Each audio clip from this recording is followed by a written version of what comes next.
Você sabia que uma invenção da engenharia do tempo lá do Império Romano, mesmo após 2000 anos, ainda não foi superada e nem pôde ser copiada pelos engenheiros atuais, pelos engenheiros de hoje?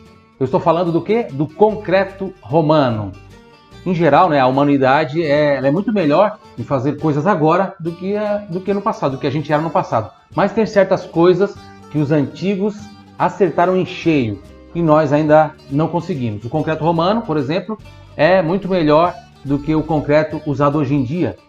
E acredite se quiser, construções como o Panteão, por exemplo, ficam mais resistentes a cada dia que passa. Isso não é incrível? Existem portos marítimos na Itália feitos com esse concreto romano que ainda estão de pé, mesmo depois de milhares de anos. Enquanto isso, uma estrutura moderna feita com o nosso cimento, o cimento Portland, que é o nosso cimento moderno, teria muita sorte se durasse aí entre 40 e 50 anos, estando exposta à água salgada. E agora, depois então de anos de pesquisas, uma equipe de cientistas, usando microscópios eletrônicos superpotentes, descobriu a receita do indestrutível concreto romano. Bom, na verdade a receita não, Descobriu só os ingredientes. Os romanos faziam concreto ao misturar cal, cinza vulcânica, que é muito abundante na Itália, e também um ingrediente muito inusitado, água do mar, justamente o maior inimigo do concreto atual, moderno, a água do mar. Quando os romanos faziam essa mistura, a água do mar provocava imediatamente uma reação química quente. A cal, ela era hidratada, incorporando moléculas de água na estrutura e reagia com as cinzas vulcânicas para cimentar toda a mistura.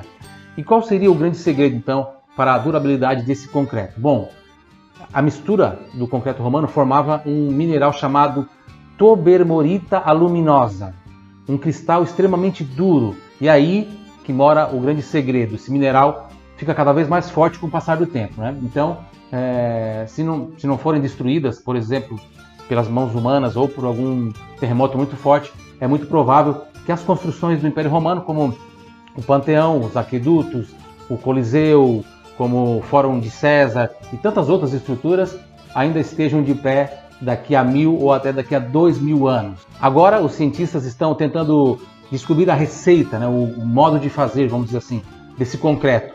Mas, infelizmente, já estão falando que será muito difícil, quase que impossível, conseguir uma forma viável de produção desse concreto romano atual. Porque os materiais utilizados pelos romanos quase não existem fora da Itália, na verdade. E também porque sintetizar o mineral tobermorita aluminosa não é economicamente possível. Além disso, os cientistas também não sabem, na verdade, como criar um concreto que tenha a mesma reação química do concreto romano. Ainda há muito trabalho pela frente, muito trabalho a ser feito para adaptar as técnicas tradicionais de construção romana às necessidades de hoje. Mas quem sabe um dia a gente chega lá. Agora eu tenho para você mais super curiosidades sobre esse assunto. Vamos à primeira, número 1. Por Roma estar numa região situada assim, numa região de solos arenosos de origem vulcânica, com muito pouca capacidade de suporte, os romanos adotavam espessos riders, que é um tipo de fundação que funciona como uma laje contínua de concreto armado em toda a área da construção, transmitindo o peso, a carga da estrutura para o terreno, para que fosse reduzida a pressão aplicada sobre o solo. Exemplo disso, por exemplo, é a fundação do Coliseu. Os romanos construíram uma base em forma de anel, com 12 metros de profundidade, feito em concreto ciclópico, que consiste na incorporação de pedras denominadas pedras de mão ou matação ao concreto já pronto. Da mesma forma, o Panteão, por exemplo, de Roma, se assenta sobre um anel de concreto com 4,5 metros de profundidade e incríveis 7 metros de largura. Número 2, a ideia essencial do concreto armado, ou seja, barras metálicas associadas à pedra ou argamassa com a finalidade de aumentar a resistência às tensões, também remonta ao tempo dos romanos.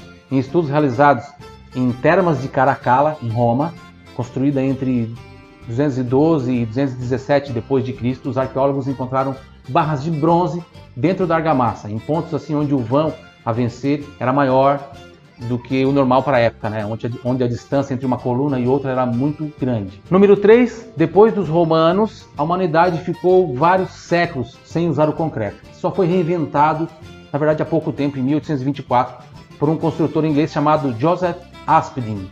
que patenteou um cimento chamado Portland, que aliás é o que nós usamos até hoje.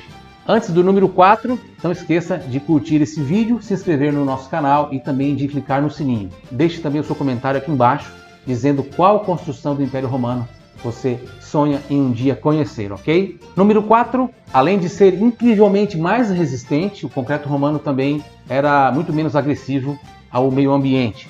A produção do nosso cimento moderno, o cimento Portland, é extremamente poluente. O calcário, que é usado na fabricação do cimento, ele deve ser aquecido a 1.400 e 500 graus Celsius, o que libera uma enorme quantidade de CO2 na atmosfera, né? O famoso e perigoso dióxido de carbono.